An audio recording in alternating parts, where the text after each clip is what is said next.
जिंदगी की लड़ाई हर कोई लड़ता है, मगर जो योद्धा होता है वह कहानी बन जाता है। और कहानी बनती है ना जाने कितनी कठिनाइयों से, ना जाने कितनी कुर्बानियों से और ना जाने कितनी असफलताओं से। बात चाहे जंग के मैदान की हो या खेल के मैदान की, योद्धा को तो अपनी कुशलता साबित करने के लिए बस एक अवसर चाहिए होता है। और इस जंग में अगर वह जीत जाए तो इतिहास के पन्नों में अपना नाम शुमार कर लेता है। नमस्कार, आप देख रहे हैं HCN न्यूज और आपके साथ मैं हूं अनुष्ठा सिंह। ये कहानी है एक ऐसे उभरते हुए सलामी बल्लेबाज की, एक ऐसे प्लेयर की जिसने 8 सालों के वेट और कई रिजेक्शन के बाद भी अपने ड्रीम्स को गिव अप नहीं किया और इंडियन टीम में अपने खेलने के सपने को भी पूरा किया। यह कहानी है मयंक अग्रवाल की। साल 2010 में इंडिया ने अंडर-19 वर्ल्ड कप के लिए अपने सबसे टैलेंटेड प्लेयर्स को न्यूजीलैंड भेजा था। उनमें एक नाम मयंक अग्रवाल का भी था, जो कि पूरे टूर्नामेंट में इंडिया की तरफ से हाईएस्ट रन स्कोरर थे। यह कोई छोटा अचीवमेंट नहीं था। मयंक अग्रवाल के टीममेट जयदेव उनडकट का उसी साल इंडियन टेस्ट टीम में डेब्यू हो गया और KL राहुल, जो कि किसी परिचय के आज मोहताज नहीं है, लेकिन हम जानते हैं कि कई बार बड़ा टैलेंट बड़े स्टेज तक नहीं पहुंच पाता। और उस 19 साल के मयंक को इंडियन टीम में जगह पाने के लिए और 8 साल का इंतजार करना था। मयंक अग्रवाल का जन्म 16 फरवरी 1991 को कर्नाटक के बैंगलोर शहर में हुआ। पिता अनुराग अग्रवाल, जो कि एक कंपनी में CEO थे। सुचित्रा सिंह उनकी माताजी, जो कि हाउसवाइफ थी। बचपन से हर बच्चे की तरह मयंक भी बहुत क्रिकेट खेलते थे, लेकिन प्रोफेशनल क्रिकेट खेलना उनके रडार पर नहीं था। उन्हें एरोप्लेन्स में काफी दिलचस्पी थी। वह साइंस पढ़कर पायलट बनना चाहते थे। मयंक बैंगलोर में पढ़ते थे। 10 साल की उस उम्र में मयंक सिर्फ टेनिस बॉल से प्रैक्टिस करते थे। स्कूल के इंटर मैचेस में उन्हें अच्छा परफॉर्मेंस करते काफी लोगों ने देखा था।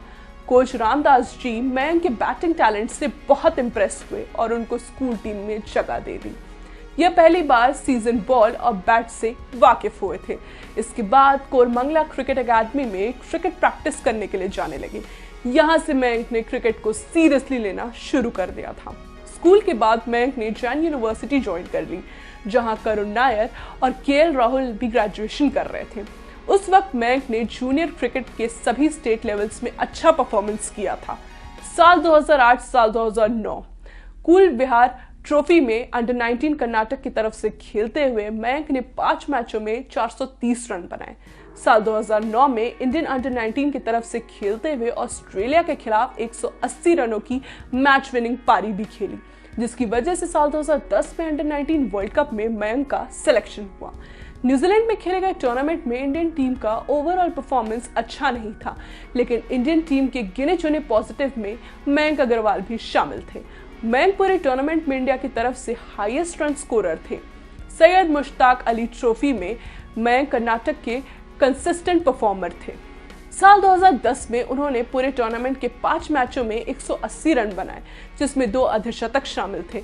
उसी साल कर्नाटक प्रीमियर लीग में भी वो टॉप स्कोरर रहे। टूर्नामेंट के 8 मैचों में मयंक ने 300 रन बनाए, जिसमें एक सेंचुरी भी शामिल थी। इतने अच्छे परफॉर्मेंसेस के बाद भी उनको इंडियन इंटरनेशनल टीम से कॉल नहीं आया। हालांकि उनके टीममेट जयदेव उनडकट उसी साल इंडियन टेस्ट टीम में डेब्यू कर रहे थे, लेकिन मयंक ने हार नहीं मानी। साल 2011 IPL में मयंक को RCB ने अपनी टीम में शामिल कर लिया। उसी सीजन में वो कंसिस्टेंट परफॉर्मर नहीं रह पाए। डोमेस्टिक लिमिटेड ओवर में अच्छे परफॉर्मेंस की वजह से उन्हें लिमिटेड ओवरों का बैट्समैन समझ लिया गया था, जिससे फर्स्ट क्लास क्रिकेट में वो डेब्यू नहीं कर पाए। लेकिन साल 2013-2014 में उनका कर्नाटक के रणजी ट्रॉफी टीम में डेब्यू हुआ। अपने रणजी डेब्यू के सीजन में मयंक ने 8 मैचों में 380 रन बनाए, जिसमें 3 हाफ सेंचुरी भी शामिल थी। साल 2014 में मयंक के अंडर-19 इंडियन टीम के टीममेट और बेस्ट फ्रेंड KL राहुल का इंटरनेशनल टेस्ट में डेब्यू हो गया, लेकिन मयंक को थोड़ा और इंतजार करना पड़ा। साल 2014-2015 में मयंक का परफॉर्मेंस और गिर गया। इंजरीज के कारण उन्हें बहुत मुश्किलों का सामना करना पड़ा। उन्होंने अपने फिजिक और फिटनेस को प्रायोरिटी देना शुरू कर दिया और डोमेस्टिक सर्किट में कमबैक किया। 2016 में दिलीप ट्रॉफी में इंडियन ब्लू की तरफ से खेलते हुए 3 मैचों में 3 इनिंग्स में उन्होंने 420 रन बनाए, जिसमें एक सेंचुरी और 4 हाफ सेंचुरी भी शामिल थी। उस सीजन के सेकंड हाईएस्ट स्कोरर भी बने थे। लेकिन मयंक के क्रिकेट करियर का टर्निंग पॉइंट साल 2017 का रणजी ट्रॉफी सीजन था, जिसमें उन्होंने महाराष्ट्र के खिलाफ एक ट्रिपल सेंचुरी मारी और पूरे टूर्नामेंट में हाईएस्ट रन स्कोरर बन गए। 8 मैचों में उन्होंने 1180 रन बनाए, लेकिन 130 करोड़ की पॉपुलेशन और इतनी टफ कंपटीशन वाले कांटे में एक ऐसे परफॉर्मेंस से टीम इंडिया में सिलेक्शन होना इतना आसान नहीं था। ये बात मयंक खुद भी जानते थे और गेम पर फोकस करना उन्होंने और भी ज्यादा शुरू कर दिया। साल 2017 में विजय हजारे ट्रॉफी में उन्होंने गजब का परफॉर्मेंस किया। 8 मैचों में उन्होंने 723 रन बनाए, जिसमें 3 सेंचुरी और 6 हाफ सेंचुरी भी शामिल थी। जून 2018 में बीसीसीआई ने मयंक को माधवराव सिंधिया अवार्ड से नवाजा।